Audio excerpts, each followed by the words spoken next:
আজ শারদীয়া নবরাত্রির নবম তথা অন্তিম দিন।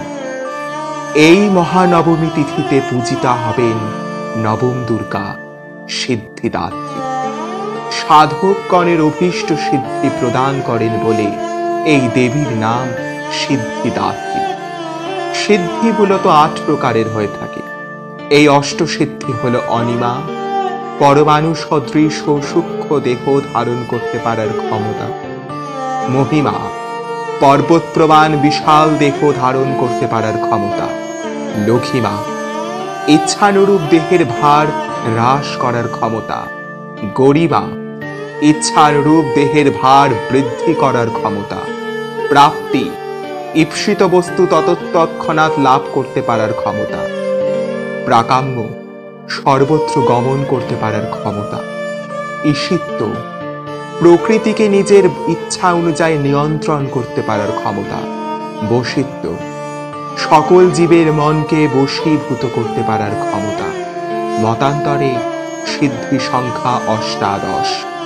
দেবী সাধককে সকল প্রকারের সিদ্ধি প্রদান করে থাকে।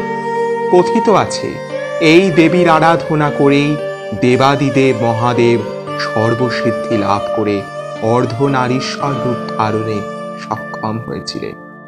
দেবী সিদ্ধিদাত্রী স্বয়ং ভগবতী পরাশক্তি।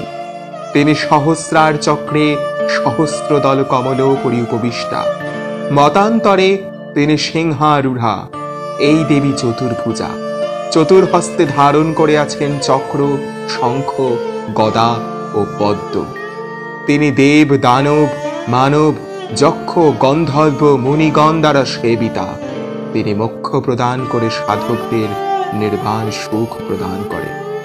দেবী সিদ্ধিদাত্রী শুক্র গ্রহের নিয়ন্ত্রণ করতে। ইনি কর্কট ও মীন রাশিকে নিয়ন্ত্রণ করেন। দেবীর উদ্দেশ্যে নিবেদিত হয় চালের পায়েস ও কৃষ্ণ তিল। ওম সেব্যমানং সুরাসুরহে সদা সিদ্ধি প্রদায়িনীং প্রণমামি সদা ভক্ত্যা সিদ্ধিদাত্রীং সুখাপ্তয়ে। ওম সিদ্ধগন্ধর্ব যক্ষাদৈরমরৈরপি সেব্যমানা সদা ভুয়াৎ সিদ্ধিদা সিদ্ধিদায়িনী। ভিডিওটি ভালো লাগলে লাইক ও শেয়ার করুন আর চ্যানেলটি সাবস্ক্রাইব করে আমাদের পাশে থাকুন।